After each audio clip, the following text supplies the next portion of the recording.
Last lesson we discussed basic probability, and in this lesson we're going to take it a step further and we're going to talk about compound probability. Now, basic probability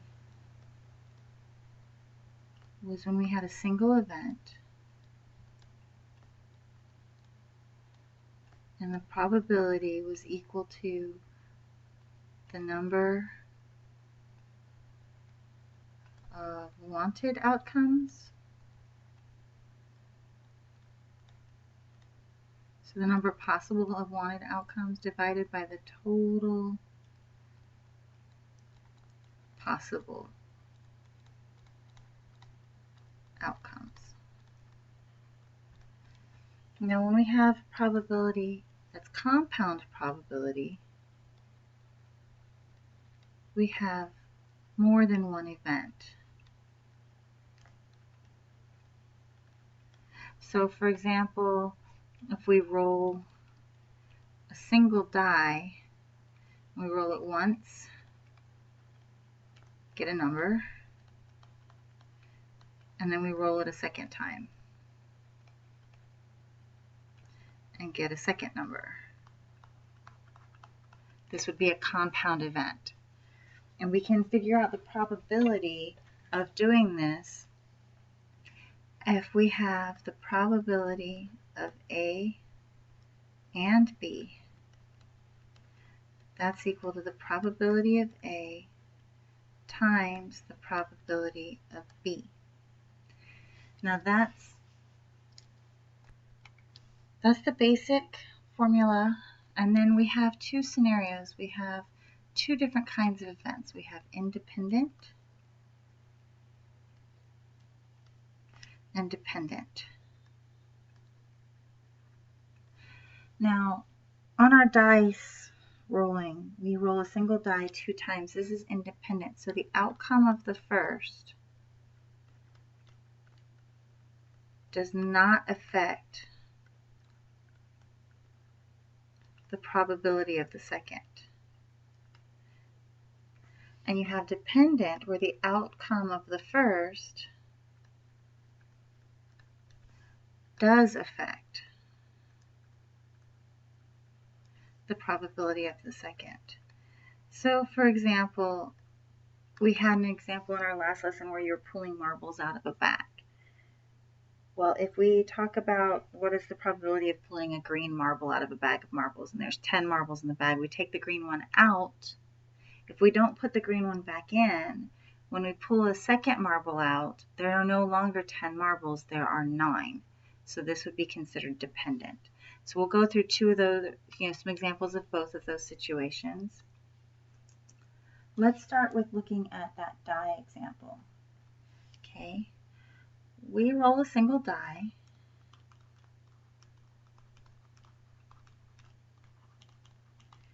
And we want to know what is the probability of rolling a 6 first, and then rolling an odd number second. I don't care what the number is on the second roll, just as long as it's odd. Okay, so the probability of a 6, there's one possible 6 out of a 6-sided die. So it's 1 over 6. The probability of an odd, well, we have 1 through 6. So we have 1, 3, and 5. So there are 3 possible odds out of 6 total sides, giving us a probability of 1/2. The probability of the total event is going to be 1/6 times 1/2. That's going to give us a probability of 1/12 for this event to happen, to where we roll a 6 first and an odd second. So let's try another one. Let's say we have a jar and it has 12 caramels, 7 mints, and 16 chocolates. And we want to know what is the probability of grabbing a chocolate, then a caramel. Okay, so the probability of the both, chocolate, then caramel, is going to be the probability of the chocolate times the probability of the caramel. Now this is going to be a dependent situation because once we take the chocolate out, there's no longer 16 chocolates, there's 15. So we pull out one candy, that reduces our number. So here's the total number of candies is 12 plus 7 plus 16. So that's 35. 35 candies. So the probability, we have chocolate first. We're going to have 16 over 35 for the chocolate. And then we wanted to do caramel. There's 12 caramels. There's no longer 35 candies. There's only 34 left. Well, 16 and 35 does not reduce. However, 12 and 34 both divide by 2. So I'm going to go ahead and reduce that because it gives me smaller numbers to work with. So I have 16 times 6, which is 96, and 35 times 17, which is 595. So our probability of drawing a chocolate and then a caramel is 96 out of 595.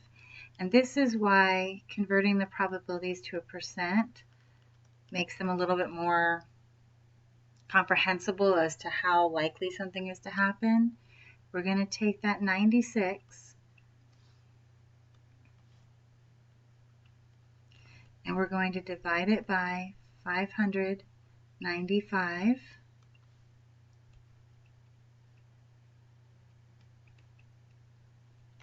So 96 divided by 595 gives me 0.1613. So that's a 16.1% chance of drawing a chocolate and then a caramel.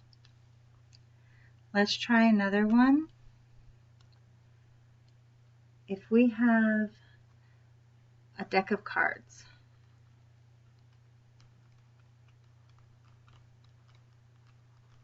okay, there are 52 cards in a deck. Okay. We have 4 suits, so there are 13 of each suit.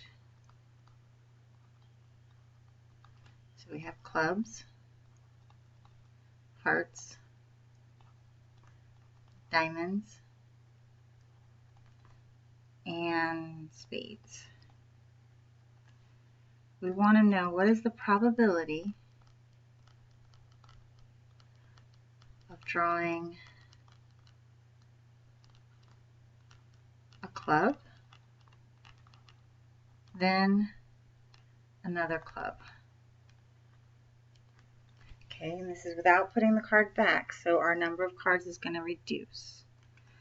So our probability, we've got 13 clubs. So 13 out of 52 is our first probability. Now, we would take a club away, so we don't have 13 clubs anymore, we have 12 clubs. And we don't have 52 cards anymore, we have 51 cards. So you need to be careful if you're doing that to be sure to reduce the right numbers. So 13 times 12 is 156, and 51 times 52 is 2652. Now, I didn't think of it, but I could have reduced this first. That would be a 6, and that would be a 26, and I could go further. That would be a 3, and that would be a 13. And then if I had multiplied those, I wouldn't have had to reduce my big long fraction. And I would have gotten 39 over 663. Oh, 3 and 51 reduce. I could have reduced there too. Okay, well that gives me 13 over 221.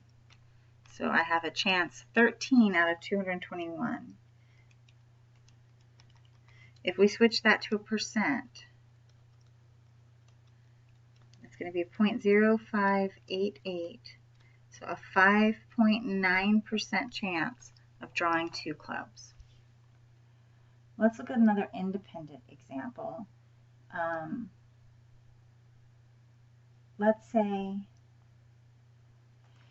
you have 2 different things. Let's say you have roll a dice and flip a coin. Well, no, let's not do flip a coin. Oops, sorry. Let's do roll a die and pick a card. We want to know what the probability is of rolling a 5 and picking a jack. Okay, now there are 4 jacks in a deck of cards. Okay, so our probability of rolling a 5 will be 1 out of 6. Our probability of picking a jack will be 4 out of 52.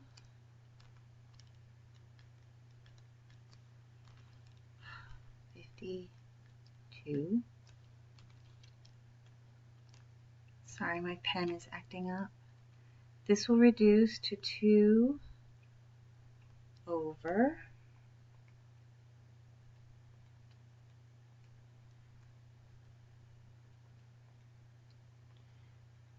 26, which actually reduced further to 1 over 13. So let me rewrite that. We have 1/6 times 1 over 13. So that's a 1 out of 78 chance of rolling a 5 and then picking a jack. Let's say we have 2 dice. We're going to roll. Let's say we want to roll a 7 and, no, there's no 7, sorry. Let's say a 3 and a 5. And we want to pick a card. We want to pick a heart. Now we have 3 events happening. We have rolling a 3 from one dice, rolling a 5 from the other dice, and then picking a heart. Now there's 13 hearts in the deck, so we're 13 over 52. Now we multiply all 3 of these together. When you have 3 events, you just multiply the events together. So I have 6 times 6 times 32. That'll be 13 out of 11, 52. Now this probability, as you can imagine, is really kind of slim.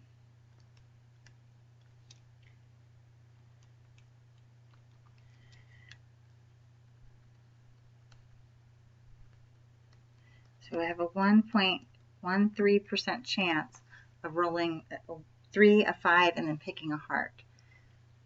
Now, there's a difference between probability and odds, and we'll discuss this a little bit later, but probability and odds are different. Okay, let's talk about the probability of picking the winning lotto ticket. There are 6 numbers you have to pick.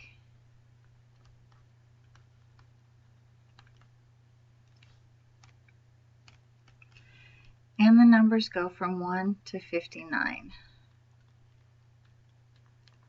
So 1 to 59 gives us 59 possible numbers. Now when we do our probability, our first number, we pick one number out of 59. Our second number, we pick one number.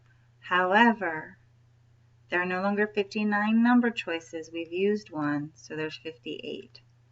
Our third number goes down to 57. Our fourth number goes down to 56. Our fifth number goes down to 55. And then our sixth number goes down to 54.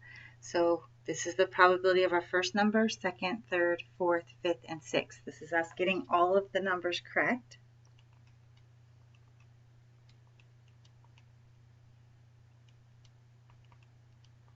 Now if I multiply all of these together, my probability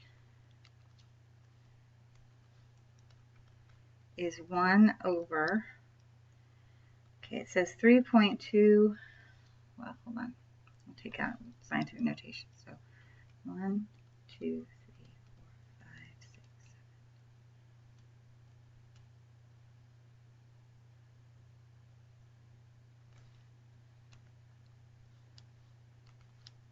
1, 2, 3, 4, 5, 6, 7, 8, 9, 10.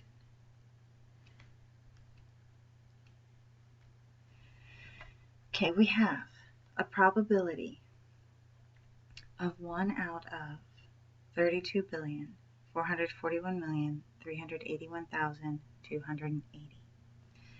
Let's do our percent. Our percent is going to give us